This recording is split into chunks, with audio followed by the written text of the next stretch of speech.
Thank you everyone for joining the webinar.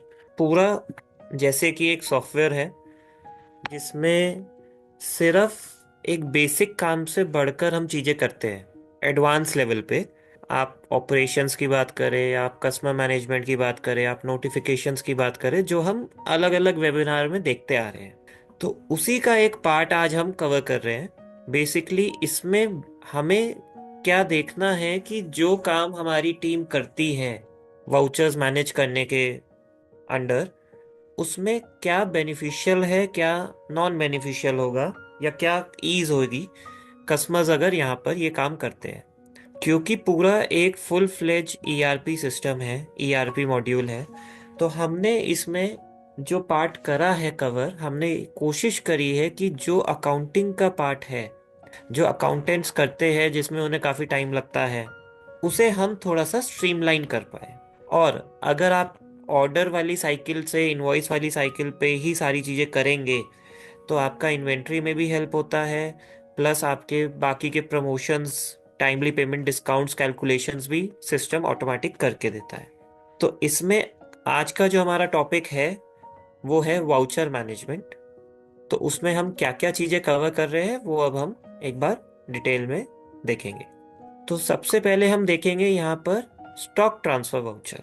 Stock transfer voucher basically उन companies में use होता है जिनके मल्टीपल स्टेट्स में ब्रांचेस होती है, या जिनकी सेम स्टेट में, सेम सिटी में मल्टीपल लोकेशंस होती है, गोडाउन्स होते हैं, और वो warehouse level inventory manage करते हैं। तो इसमें हम देखेंगे स्टॉक ट्रांसफर के अंदर क्या क्या चीजें आप कर सकते हैं। Sales return voucher.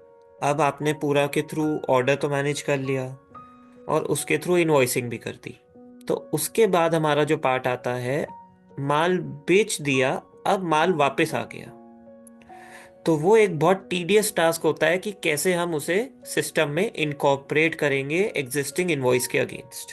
क्योंकि जिस इनवॉइस के अगेंस्ट माल गया है उसी इनवॉइस के अगेंस्ट माल वापस आ गया है। तो ये भी हम यहाँ पर आज देखेंगे कि सेल्स रिटर्न वाउचर आप कैसे बनाते हैं, किस टाइप के इनवॉइसेस उसमें एलिजिबल होते हैं, प्लस जो सेल्स रिटर्न होती है उसमें इन्वेंट्री एडिशन कैसे होता है वापस। क्योंकि माल अगर वापस आया है तो इन्वेंट्री भी वापस आई होगी। हो सकता है वो डेड स्टॉक हो सकता है वो सही स्टॉक हो जो आप फर्दर सेल कर सकते हो। तो ये वाला पार्ट भी आप यहाँ पर देखेंगे आज। Payment and receipt vouchers. Bill बनता है तो बिल ओवरड्यू भी होता है, ड्यू भी होता है, प्रॉपर वे से रिमाइंडर्स भी जाते हैं। तो उन्हीं की एंट्री पूरा में कैसे होती है और क्या क्या ऑप्शंस अवेलेबल है एंट्री के लिए, वो सारी चीज़ें हम आज प्रैक्टिकली जब करेंगे तो कैप्चर करेंगे। क्योंकि पेमेंट्स रेगुलर बेसिस पे आती रहती है और उसके बेसिस पे हमारे पास काफ़ी सारे इनपुट्स भी आते हैं जो हमें चाहिए होते हैं। जैसे कि अगर कोई पेमेंट टाइमली आ रही है तो उस पर डिस्काउंट ऑटो कैलकुलेट हो जाए, टाइमली पेमेंट डिस्काउंट जिसे हम कहते हैं, या सीडी डिस्काउंट हम कहते हैं कि ये पेमेंट हमारे पास एडवांस आ गई थी तो सीडी डिस्काउंट मिल जाए। तो लिस्ट ऑफ मल्टीपल टाइप्स के डिस्काउंट्स भी पेमेंट के थ्रू हैंडल होते हैं, जो डेटा प्रॉपर एक एक्सेल में लोग बनाते हैं, बाद में उसमें कैप्चर करते हैं चीज़ें और वर्किंग करते हैं। इसके बाद हम देखेंगे इसमें क्रेडिट नोट। कई बार हम बहुत सारी चीज़ें यूज़र को देते हैं बाद में एज अ क्रेडिट, कि आप आने वाले ऑर्डर्स में या आपके करंट बिल्स में वो हम रेक्टिफाई कर देंगे। डिस्काउंट्स होते हैं, कोई एडिशनल चीज़ें होती है, प्रमोशनल स्कीम्स होती है, तो उसका भी एक प्रोविज़न है पूरा में जो आप मैनुअल या बल्क दोनों ही तरीके से बना सकते हैं। तो मैनुअल में सिंगल एंट्री होती है यूआई बेस्ड, और बल्क में बेसिकली एक्सेल के थ्रू हम आपको एक डेटा इंपोर्ट का ऑप्शन देते हैं। तो दोनों ही चीज़ें यहाँ पर अवेलेबल है। वाउचर मैनेजमेंट का पर्पस ये था कि बिजनेस में इसका एक बड़ा रोल होता है और इसके थ्रू आप बहुत सारी चीज़ों को स्ट्रीमलाइन कर सकते हैं। तो इसीलिए हमने आज का जो टॉपिक रखा है वो वाउचर मैनेजमेंट रखा है, और इंडिविजुअली इस पे हम आज टाइम स्पेंड करेंगे, देखेंगे जो लोग यूज़ करते हैं और जो लोग यूज़ नहीं भी करते हैं, हो सकता है उन्हें नॉलेज ना हो तो वो भी आगे चल के इसे यूज़ कर पाए। तो अब हम प्रैक्टिकली सिस्टम पे जाके एक लाइव अकाउंट में जाके चीज़ें देखेंगे। स्टार्ट हम करेंगे स्टॉक ट्रांसफर वाउचर से। तो स्टॉक ट्रांसफर वाउचर में सबसे बड़ा रोल होता है जो आपका इन्वेंट्री कैसे आप मैनेज करते हैं। तो इन्वेंट्री जैसे भी आप मैनेज करते हैं, अगर आप एक ही गोडाउन में मैनेज करते हैं, आपकी सिंगल लोकेशन इन्वेंट्री चलती है, तो उनके लिए स्टॉक ट्रांसफर वाउचर का कोई रोल आता नहीं है। स्टॉक ट्रांसफर का रोल सिर्फ उनके लिए आता है जिनकी मल्टीपल लोकेशन पे इन्वेंट्री मैनेज होती है और उन्हें इन्वेंट्री की मूवमेंट एक जगह से दूसरी जगह बहुत फ्रीक्वेंटली करनी होती है या एज पर दी नीड करनी होती है। प्लस ये विद इन स्टेट भी हो सकता है और आउटसाइड स्टेट भी हो सकता है। तो अगर आप विद इन स्टेट की बात करते हैं तो विद इन स्टेट में पहले मैं आपको दिखाता हूँ डॉक्यूमेंट्स। हमारा मेन्यू के अंदर एक सेक्शन है वाउचर्स, जिसके अंदर आपको स्टॉक ट्रांसफर वाउचर मिलेगा। अब यहाँ क्या होता है, विद इन स्टेट में एज पर दी जीएसटी ये रिक्वायर्ड नहीं है कि आपको कोई ऑफिशियल डॉक्यूमेंट बनाना पड़े। बट अगर आप एक स्टेट से दूसरी स्टेट में भेज रहे हैं मटेरियल, तो आपको एक प्रॉपर डॉक्यूमेंट के थ्रू मटेरियल भेजना होता है जो जीएसटी अप्रूव्ड होता है। और इसका अगर आप बिलिंग के थ्रू भेजते हैं तो यूजुअली स्टेट बदलती है तो बिलिंग के थ्रू ही मोस्टली भेजा जाता है, डिलीवरी चालान के अगेंस्ट नहीं भेजा जाता, क्योंकि इसके अगेंस्ट फिर आपको ई वे बिल, ई इनवॉइस सारी चीजें इनकॉर्पोरेट भी करनी पड़ती है। तो इसमें जो सबसे मेजर और मेन स्टेप आता है वो हम एक बार स्टार्ट करते हैं। स्टॉक ट्रांसफर वाउचर का यहाँ पर एक स्क्रीन आपको दिखता है। अभी आप देख रहे हो बहुत सारे वाउचर्स आपको बने हुए भी दिख रहे हैं, कुछ कंप्लीटेड है, कुछ नॉन कंप्लीटेड होंगे। तो दोनों का ही एक रेलेवेंस होता है। जब आप एक सिटी के अंदर एक लोकेशन से दूसरी लोकेशन में देते हैं, सपोज प्लॉट नंबर 1 से प्लॉट नंबर 2 में दे रहे हैं, और आप चाहते हो इसके लिए मैं इतना इनवॉइसिंग और डिलीवरी चालान ऑर्डर का साइकिल नहीं करना चाहता, तो हम डायरेक्टली आपको एक वाउचर बना के देते हैं जिसमें ए वेयर हाउस से इन्वेंट्री पिक होती है और बी वेयर हाउस में इन्वेंट्री चली जाती है। पर एक केस और होता है कि जब हमने एक इन्वेंट्री ए सिटी से बी सिटी में भेजी जो डिफरेंट स्टेट का पार्ट है, उस केस में हमने यहाँ पर मैंडेटरी रखा हुआ है कि ऑर्डर बैकग्राउंड में प्लेस होके आपका इनवॉइसिंग तक पहुंचेगा। उसमें क्योंकि क्या होता है कि आपका एक चेक भी होता है कि मैंने तो माल भेज दिया, जब तक वहां से वो रिसीव नहीं होगा तब तक आप स्टॉक ट्रांसफर वाउचर का कंप्लीशन नहीं कर पाएंगे और इन्वेंट्री बीच में ब्लॉक रहेगी, ताकि आपका चेक भी हो जाए जो ऑर्डर गया है उसके अगेंस्ट इन्वेंट्री ए से माइनस होके बी में ऐड भी हो। तो सबसे पहले हम एक बनाते हैं जो सेम स्टेट में बनाते हैं। तो यहाँ पे आप प्लस पे जैसे क्लिक करते हैं तो आपसे ये पूछता है कि सोर्स वेयरहाउस क्या होगा और डेस्टिनेशन वेयरहाउस क्या होगा। अब यहाँ पे हमने कुछ इंटेलिजेंस के बेसिस पे डिफाइन करा हुआ है कि सोर्स सेल 1 होगा और डेस्टिनेशन क्लिकर होगा, दोनों ही हरियाणा में है। वो इस बेसिस पे करा हुआ है कि आपको बार बार सिलेक्शन करने का ऑप्शन ना, मतलब आपको करना ना पड़े, आपको कम स्टेप्स में आपका काम हो जाए, क्योंकि हम लास्ट सिलेक्टेड वाला यहाँ पर बाय डिफॉल्ट दिखा देते हैं ताकि आपके जो नंबर ऑफ क्लिक्स है सॉफ्टवेयर पे वो थोड़े से रिड्यूस फॉर्म में चले। पर एनी टाइम आप इसे बदलना चाहते हैं, आपके पास एक स्विच वेयरहाउस का भी ऑप्शन है, आप स्विच भी कर सकते हैं। सेकंड, आप चाहते हो कि नहीं अब मुझे सेल 1 से क्लिकर में नहीं भेज के किसी और वेयर हाउस में हमें भेजना है, तो आप यहाँ से मल्टीपल वेयर हाउसेज आपके अवेलेबल है जहाँ पर आप सिलेक्ट कर सकते हैं। अगर आप सेम वेयर हाउस सिलेक्ट करते हैं तो सिस्टम आपको एरर देगा, अदरवाइज आप किसी भी वेयर हाउस में यहाँ पर चीजें सिलेक्ट करा सकते हैं। इसके साथ साथ एक ऑप्शन और आपको दिख रहा है डीसी रिक्वायर्ड, जो बाय डिफॉल्ट नो रहता है अगर वो सेम स्टेट का एसटीवी होता है, और बाय डिफॉल्ट एनेबल रहता है अगर वो डिफरेंट स्टेट का होता है। इन दोनों का बहुत बड़ा रोल है स्टॉक ट्रांसफर वाउचर में, क्योंकि स्टॉक की मूवमेंट अगर आपकी फैक्ट्री से बाहर जा रही है तो आपको उसके लिए एक प्रॉपर डॉक्यूमेंट होना चाहिए, बट क्योंकि इतनी पास पास लोकेशंस होती है तो लोग नहीं भी यूज करते। बट डिफरेंट स्टेट के केस में इट इज अ मैंडेट कि आप एक प्रॉपर डॉक्यूमेंट जीएसटी कंप्लायंस के बेसिस पे बनाएंगे। अब इसके साथ साथ यहाँ पर आता है कि कब ये आप बना रहे हैं, किस टाइम आपने बनाया है, प्लस किसने बनाया है।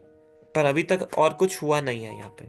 अगर आपको कोई रिमार्क्स कमेंट्स डालने हैं, आप मैनुअली यहाँ पे डाल सकते हैं। Stock movement from primary unit, simply आपको यहाँ पे जाना है। आप एसक्यू के नाम टाइप कर सकते हैं। आप जो भी अल्फाबेट डालेंगे उसके बेसिस पे जो जो नाम होंगे वो सारे यहाँ पर शो हो जाते हैं। हम एक आइटम, दो आइटम, तीन आइटम, जितने हमें सिलेक्ट करने हैं कर सकते हैं। तो जो आइटम में इन्वेंट्री नहीं है वो सिलेक्ट आप करके बाय मिस्टेक भी अगर आगे प्रोसीड करना चाहे तो आप नहीं कर सकते, क्योंकि अवेलेबल क्वांटिटी जब तक नहीं होगी तब तक आपका आगे का काम कुछ भी नहीं होगा। तो सेम वे से आप यहाँ से इसे रिमूव कर सकते हो। तो जहां जहां इन्वेंट्री नहीं है वो सारी चीजें आपको आगे प्रोसेस करने का ऑप्शन नहीं मिलेगा। अब जैसे हमने पीवीसी लेबल फ्लैग U4 देखा, तो इसमें हमारे को ये बता रहा है कि 999 क्वांटिटी अवेलेबल है, कितनी मैं ट्रांसफर करना चाहता हूँ। तो मैं यहाँ पे एक नंबर डाल सकता हूँ। सपोज मैंने 10 नंबर डाला, तो यहाँ सिस्टम ऑटो कैलकुलेट करता है, रिफ्रेश होता है, ऑटोमेटिकली आपका एक एसटीवी बनता है। पर सोर्स वेयरहाउस और डेस्टिनेशन वेयरहाउस में जो इन्वेंट्री अवेलेबल है वो अभी आपको कुछ भी मूव नहीं होगी जब तक आप इसे सेव नहीं करते। जैसे ही आप इसे सेव करेंगे, आपकी सेल 1 से इन्वेंट्री 999 की जगह 10 क्वांटिटी माइनस हो जाएगी और यहाँ पर आपकी 10 क्वांटिटी प्लस हो जाएगी। इसकी पूरी इन्वेंट्री की जो मूवमेंट है ये आप ट्रैक कर सकते हैं एक इन्वेंट्री लेजर के थ्रू, जो हमारा अवेलेबल है, क्योंकि आपकी इन्वेंट्री प्रॉपर चलनी चाहिए। अगर इन्वेंट्री आपकी प्रॉपर नहीं होती है तो आपको कंसर्न्स आते हैं। जैसे ही आपने देखा कि हमने एक डॉक्यूमेंट बनाया, सेल 1 से 10 क्वांटिटी रिमूव हुई इस डॉक्यूमेंट नंबर के अगेंस्ट और इन्वेंट्री अवेलेबल हो गई 989, और इस लोकेशन पे आपकी इन्वेंट्री ऐड हो गई और इन्वेंट्री अवेलेबल हो गई 78355510। सो डिपेंडिंग कितनी इन्वेंट्री आप मूव कर रहे हैं उसका पूरी ट्रांजैक्शन रिकॉर्ड हो जाती है। अगर आप यहीं पे क्लिक करेंगे तो आपको ये भी पता चलेगा किस डॉक्यूमेंट के अगेंस्ट ये इन्वेंट्री मूव हुई। इसमें हमारे पास multiple level of checks available है कि अगर आप किससे पिक कराया, किससे चेक कराया, किसने पैक करा, ये सारे साइंस आप मैनुअली भी ऑपरेट करके रख सकते हैं। अदरवाइज जिसने क्रिएट करा है उसका नाम यहाँ पर अवेलेबल रहता है विद रिमार्क्स। और यहाँ पे आपके पास दोनों ही वेयर हाउसेस की लोकेशन भी अवेलेबल रहती है। इसके साथ साथ हमारे पास एक और ऑप्शन आता है स्टॉक ट्रांसफर वाउचर में, जो अब हम देखेंगे कि अब मेरा जो मटेरियल है उसके अगेंस्ट मुझे एक ऑर्डर प्लेस करना है कि मैं एक डॉक्यूमेंट के अगेंस्ट चाहता हूं, मैं डायरेक्टली नहीं भेजना चाहता। तो आप सिंपली जाएंगे, आपका जो ये ऑप्शन है अभी हम सेम स्टेट में है तब भी आप ये काम कर सकते हैं। आप यस करेंगे तो अब जब आप ट्रांसफर करेंगे तो आपकी इन्वेंट्री मूवमेंट नहीं होगी, डिडक्ट जरूर हो जाएगी पर मूव नहीं होगी। तो हम यहाँ जाते हैं, अब 989 है। अब हम दोबारा ये एक्टिविटी जब कर रहे हैं और सेव करेंगे तो इसके बैकग्राउंड में एक ऑर्डर प्लेस होगा जो इस एसटीवी नंबर के अगेंस्ट आपको दिखेगा भी। ये आपको हेल्प करेगा और सिस्टमैटिक वे से अपना बिजनेस ऑपरेट करने में। आप देख सकते हैं एक ऑर्डर नंबर प्लेस हो गया जिसका ऑर्डर नंबर भी आपके पास अवेलेबल है। और अगर आप इसकी इन्वेंट्री ट्रैक करेंगे तो आपको सिर्फ सिंगल एंट्री ही दिखेगी जिसमें इन्वेंट्री लेस तो दिखेगी बट एडेड नहीं दिखेगी अभी, कि इसके अगेंस्ट एक डॉक्यूमेंट भी बना, एक ऑर्डर आईडी भी बनी और एलोकेट हो गई। तो यहाँ से सिस्टमैटिक काम और सिस्टमैटिक हो जाता है आपका। अब आप अगर जाएंगे और ऑर्डर में देखेंगे ये ऑर्डर कहाँ पर है, तो आपको यहाँ पर ऑर्डर नंबर के बेसिस पे आप ट्रैक भी कर सकते हैं। ये आपको यहाँ नहीं मिला, अब यहाँ भी नहीं है, ये ऑर्डर आपको मिलेगा जो भी उनका वर्क फ्लो होता है उसके बेसिस पे। तो हम बैकग्राउंड में एक ऑर्डर प्लेस करते हैं और बैकग्राउंड में ये ऑर्डर प्लेस करके एक स्टेज पे छोड़ देते हैं। जैसे हमने एक स्टेज पे छोड़ दिया डिलीवरी चालान क्रिएट करके, ताकि यूजर आए और अगर उसे इनवॉइस बनाना इनवॉइस बना दे, अदरवाइज वो यहाँ से डायरेक्टली क्लीन भी कर सकता है, इसे डायरेक्टली कंप्लीट भी कर सकता है, क्योंकि डिलीवरी चालान के अगेंस्ट पर उसे ई वे बिल जरूर बनाना पड़ेगा, क्योंकि वो मटेरियल को किसी मोटराइज व्हीकल के थ्रू भेज रहा है, या उसकी गुड्स की वैल्यू 50,000 से ज्यादा है, जो भी कंडीशन है वो उसे फॉलो कर सकते हैं। पर जैसे ही मैं इसका इनवॉइस क्रिएट करता हूँ, वो सारी डिटेल आ जाती है अपने आप बिल ऑफ सप्लाई करके, क्योंकि ये मैं एक लोकेशन से दूसरी लोकेशन पे भेज रहा हूँ, तो इसमें टैक्स का रोल खत्म हो जाता है, क्योंकि मैं सेल नहीं कर रहा हूँ। तो इसलिए यहाँ पे बिल ऑफ सप्लाई लिखा हुआ आता है, और आप इसे सेव करेंगे तो आपका ऑटोमेटिकली एक स्टॉक ट्रांसफर वाउचर क्रिएट हो जाता है बिल ऑफ सप्लाई एंटिटी के साथ।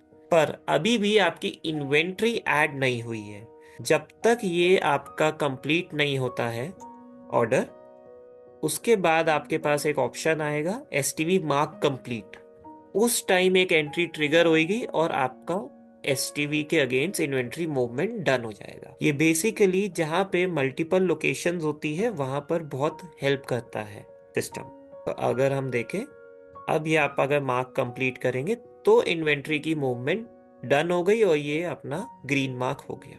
सेम वे से आप कैटलॉग के अंदर जाके, इन्वेंट्री लेजर के अंदर जाके आप यहाँ से देख भी सकते हैं कि ये एलोकेशन हुआ, और अब ये इन्वेंट्री की जो मूवमेंट है इसकी एक एंट्री बनेगी और यहाँ पर आपके पास रिफ्लेक्ट भी करेगी। तो फर्स्ट पार्ट जो हमारा था कि हम देखेंगे how to add stock transfer voucher, तो है सिंपल सा पार्ट कि एक जगह से दूसरी जगह भेजना, बट इतना कॉम्प्लिकेशन है इसमें कि कहाँ इनवॉइस बनना चाहिए, कहाँ डिलीवरी चालान बनना चाहिए, कहाँ नहीं बनना चाहिए, वो सारी कंडीशंस को हमने प्रॉपर वे से एनालाइज करते हुए यहाँ पर फीचर्स आपको दिए हैं, ताकि आपका काम बहुत सिस्टमैटिक वे से चलता रहे।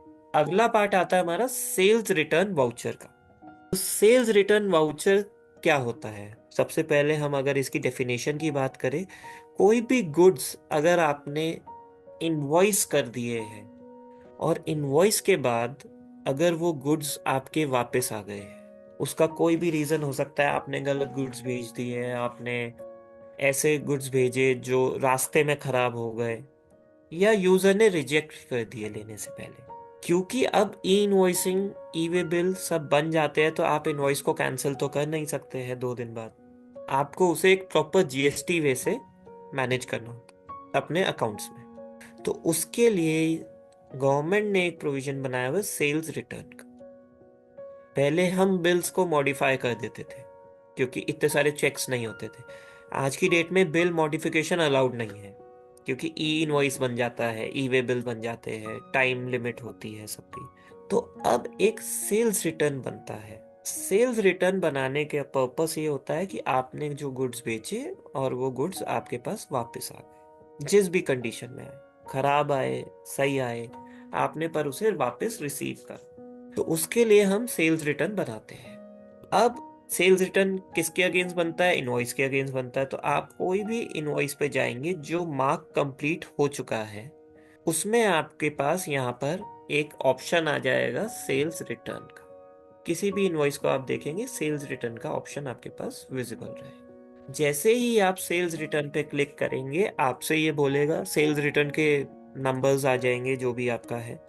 उसके बाद आपको ये बताएगा कि आप किस इनवॉइस के अगेंस्ट सेल्स रिटर्न बना रहे हैं। आपको स्पेसिफाई करना पड़ेगा किस आइटम के अगेंस्ट आपको सेल्स रिटर्न बनाना है। अब इनवॉइस में अगर 2 आइटम थे, तो आपको दोनों के अगेंस्ट बनाना है या सिंगल के अगेंस्ट बनाना है। तो आप अगर चाहें तो आप सिंगल के अगेंस्ट भी बना सकते हैं, अदरवाइज आप डबल के अगेंस्ट भी बना सकते हैं। अब कितनी क्वांटिटी का सेल्स रिटर्न बनाना है, जरूरी तो नहीं है सारी क्वांटिटी आई होगी। हो सकता है मेरे पास सिर्फ एक ही क्वांटिटी आई है, मैं इसे मैनुअली एडिट भी कर सकता हूँ। प्लस जो इन्वेंट्री आई है वो वापस स्टॉक में भी ऐड होनी होगी आपकी, जिस वेयर हाउस से वो गई थी। तो ये भी प्रोविजन आपके पास है। अगर आप इसे ऐड नहीं करना चाहते हैं और आप इसे जीरो करना चाहते हैं कि आपके पास माल आया ही नहीं, वो गुड्स रास्ते में टूट गए, लिक्विड था, लिक्विड बॉटल गिर गई, लिक्विड वेस्ट हो गया, तो आप इसे हटा भी सकते हैं कि सेल्स रिटर्न तो आया पर माल वापस नहीं आया। तो डिपेंडिंग आपका क्या बिजनेस का क्वेरी है, वो उस हिसाब से आप यहाँ पे चीजें कर सकते हैं। जैसे ही आप एक सेल्स रिटर्न बनाते हैं, तो 24 रुपए का जो अमाउंट है वो बिल के अगेंस्ट एडजस्ट भी होना चाहिए। तो उसके लिए हम एक क्रेडिट नोट भी आपको ऑटोमेटिक बना के देते हैं। तो क्रेडिट नोट सिस्टम में तीन तरीके से बनता है। एक सेल्स रिटर्न के अगेंस्ट बनता है, क्योंकि उतना बैलेंस आपका एडजस्ट होना चाहिए। और बाकी दो डायरेक्ट बनते हैं, मैनुअल और बल्क में। तो यहाँ पर अभी हम एक सेल्स रिटर्न बना रहे हैं, और सेल्स रिटर्न के अगेंस्ट क्रेडिट नोट का ऑप्शन आपको ऑटोमेटिक मिलता है। अब आप यहाँ पे सेव करेंगे तो आपका नेक्स्ट स्क्रीन जो खुलती है वो खुलती है क्रेडिट नोट की। Sales return with credit note number 1 has been created. क्योंकि इनवॉइस ऑलरेडी पेड है तो क्रेडिट नोट कहीं आप एडजस्ट नहीं कर सकते। अदरवाइज यहाँ पर इनवॉइस के अगेंस्ट आपको टैगिंग का ऑप्शन भी मिलता है कि ये जो क्रेडिट नोट बना है आप किस इनवॉइस के अगेंस्ट टैग करना चाहते हैं। तो आप जो काम अलग अलग जाके करते हैं बहुत सारे सॉफ्टवेयर्स में, आपको ये सब इंटरलिंक्ड मिलता जाता है, और इससे हमारा काफ़ी टाइम भी रिड्यूस होता है, जो प्रैक्टिकली हमारे कस्टमर्स ने फीडबैक दिया है जो पूरा में ये सारी वर्किंग करते हैं। इसके बाद हमारे पास ऑप्शन है एक पेमेंट रिसिप्ट वाउचर बनाने का सेल्स रिटर्न के बाद। तो हम एक बार इसे सेव कर देते हैं। अगर आप देखना चाहेंगे तो क्रेडिट नोट आपका एक आपने क्रिएट करा, वो बन के रेडी हो गया, बट उसका जो अमाउंट है वो एज इट इज ओपन है। आप जब भी कोई बिल बनाएंगे तो उसे आप मैपिंग के लिए कर सकते हैं। प्लस क्योंकि ई इनवॉइस बना होता है इनवॉइस के अगेंस्ट और आप क्रेडिट नोट बनाते हैं, तो हम आपको एक और ऑप्शन देते हैं कि आपको उसके अगेंस्ट एक और डॉक्यूमेंट बनाना पड़ता है क्रेडिट नोट के अगेंस्ट, जो होता है ई इनवॉइस। तो यहाँ से अगर आपका बिल के अगेंस्ट ई इनवॉइस बना है तो आपको इस क्रेडिट नोट के अगेंस्ट ई इनवॉइस बनाना भी मैंडेटरी होता है, ताकि जीएसटी में आपकी कैलकुलेशन मैच होती रहे। और यहाँ पर आपके पास ऑटो ई इनवॉइस बनाने का प्रोविजन भी अवेलेबल है। तो आपका सारा कंप्लायंस का काम बहुत प्रॉपर वे से चलता रहता है, और कोई आपको अलग अलग जगह जाके अलग अलग लोगों के ऊपर डिपेंडेंसी भी नहीं रहती है। आप वन गो में सारे चीजें सिस्टमैटिक वे से कर सकते हैं। इसके बाद आते हैं बिल बनते हैं तो पेमेंट एंट्री होती है। तो आप दो तरीके से कर सकते हैं, या तो आप डायरेक्टली जाके रिसिप्ट बना सकते हैं जो कुछ इस तरह से दिखती है, और या फिर आप एक और चीज कर सकते हैं यहाँ पे कि आप बिल के अगेंस्ट टैगिंग कर सकते हैं। तो अगर आप वाउचर्स में जाएंगे, सॉरी डॉक्यूमेंट्स में जाएंगे, इनवॉइस पे जाएंगे, तो आपको पता चलेगा किस बिल के अगेंस्ट पेमेंट नहीं आई है। तो आप यहाँ सिलेक्ट करके बिल बाय बिल भी एंट्री कर सकते हैं, और आप ऑन अकाउंट भी एंट्री कर सकते हैं। तो यहाँ पर आपको दिख रहा है इस इनवॉइस के अगेंस्ट ₹2 की पेमेंट ड्यू है। तो यहाँ पर आपके पास मल्टीपल ऑप्शंस आते हैं कि पेमेंट कब आई। कस्टमर ऑलरेडी फ्रीज रहता है, रिसिप्ट नंबर ऑटो है तो फ्रीज रहती है। किस मोड से आई, कैश, डीडी, ई फंड ट्रांसफर। अगर आप डीडी चेक डालते हैं तो जो फील्ड्स है बदल जाती है, जैसे चेक नंबर डालना होता है, चेक डेट डालनी होती है, bank name, bank branch name. पर अगर आप इसे ई फंड ट्रांसफर डालेंगे तो वो चीज़ें फिर बदल जाएंगी कि यूटीआर नंबर और यूटीआर डेट वहाँ पे मैंडेटरी हो जाता है। तो फॉर एग्जांपल हम कैश की तरफ से जाते हैं तो हमसे कुछ भी मैंडेटरी नहीं होता है, और सिर्फ अमाउंट मैंडेटरी होता है। तो या तो आप फुल अमाउंट पे कर सकते हैं, या आप ज़्यादा कर सकते हैं, या पार्शियल कर सकते हैं। अगर आप पार्शियल करेंगे तो उसके बाद आप लेजर सिलेक्ट करते हैं आपको कौन से बैंक में डालना है। तो ये मैंने सपोज बैंक चार्जेस के नाम से डाल दिया। अगर कोई इस पे हमने प्रमोशन चलाया हुआ है जिसके बेसिस पे इसे टाइमली पेमेंट डिस्काउंट मिलना है, तो वो यहाँ पर ऑटो सिलेक्ट हो जाता है, जो अभी है नहीं। तो आप जैसे ही इसे सेव करेंगे तो आपकी एक रिसिप्ट बन जाती है। पर अभी आपका इनवॉइस ऑरेंज में ही दिखता रहता है, क्योंकि अभी इसमें ऑलरेडी ₹1 का ड्यू बचा है। आप यहाँ से इसका रिमाइंडर भेजना चाहते हैं, रिमाइंडर भेज सकते हैं। इसे क्रेडिट नोट के एडजस्ट में डालना चाहते हैं वो कर सकते हैं, या सेल्स रिटर्न और रिसिप्ट। तो हमने एक बार दोबारा से एक रिसिप्ट बनाई, तो अब यहाँ पे ₹1 का ये अमाउंट आ रहा है, और ये फीफो के बेसिस पे अमाउंट की टैगिंग भी होती रहती है। आप सेव करेंगे, आपकी एक रिसिप्ट बन जाती है। अब कस्टमर के पास इनवॉइस ड्यू का मैसेज नहीं जाता है। तो ऑटोमेटिकली आप ऑन अकाउंट या बिल बाय बिल दोनों ही एंट्री कर सकते हैं और ये ग्रीन में मार्क भी हो जाता है। ये पूरा डेटा आपको एक्सेल में भी मिलता है ताकि आप देख पाए कि आपकी क्या एंट्रीज हुई है, किस लेवल पे हुई है, और कैसे आप ट्रैक कर सकते हैं कितने दिन की पेमेंट आपकी किस टाइम पे आई है। तो ऑटोमेटिकली जो आप डिस्काउंट्स कैलकुलेशन के लिए एक डेटा बनाते हैं, वो डेटा भी अगर आप सिस्टम के थ्रू देखना चाहें तो आपको वन गो में दिखता है कि 285 डेज में पेमेंट आई है, 0 डेज में पेमेंट आई है, तो कितने इनवॉइसेज एलिजिबल हैं। जिनकी पेमेंट सपोज 0 to 30 डेज में आई है, सब एलिजिबल है। तो आप एक फिल्टर में देख सकते हैं कि कितने इनवॉइसेज एलिजिबल है और हमें कितना डिस्काउंट उन्हें देना है, और पूरी डिटेल रिपोर्ट होती है ताकि आप उसके बेसिस पे फर्दर की अपनी वर्किंग कर पाए। इसमें हम बहुत सारी और भी आपको डेटा देते हैं, जैसे एसकेयू वाइज और टैक्स वाइज, ताकि जो आपको जीएसटी फाइलिंग के लिए देखना है कि मेरे जो बिल्स बने हैं उसमें टैक्स वाइज क्या कैलकुलेशन चल रही है, तो वो भी आप यहाँ से समरी निकाल के रीवेरीफाई भी कर सकते हैं। और इसी के बेसिस पे हम आपको एक डैशबोर्ड देते हैं जिसमें आपको रिसीवेबल्स का भी डेटा प्रॉपर वे से दिखाते हैं। नेक्स्ट हमारा आता है credit note manual and bulk. जो भी आप क्रेडिट नोट बनाना चाहे उसके लिए हमने दो प्रोविजन रखे हुए हैं, एक बल्क एक मैनुअल। मैनुअल में सिंपली आपके पास एक ऑप्शन हम देते हैं क्रिएट करने का, जिसमें आपको सबसे पहले एक कस्टमर सिलेक्ट करना पड़ता है।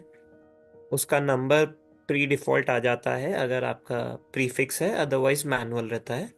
क्रेडिट नोट जब भी आप बनाते हैं तो आपसे लेजर मांगता है कि आप क्या दे रहे हैं, तो आपने सपोज जो भी सिलेक्ट करे वो यहाँ पर आ जाते हैं। कितना अमाउंट दे रहे हैं, कोई रिमार्क्स है या कुछ है, रॉन्ग डिडक्शन, ये सारी चीज़ें आप डाल के यहाँ पर जैसे ही इसे सेव करेंगे इस पार्टी के अगेंस्ट ये क्रेडिट नोट एक बन जाता है। इसी का हमने एक प्रोविजन बनाया है जो आपको अब दिख रहा है, जिसे आप कभी भी अगर मैप करना चाहे तो मैप कर सकते हैं।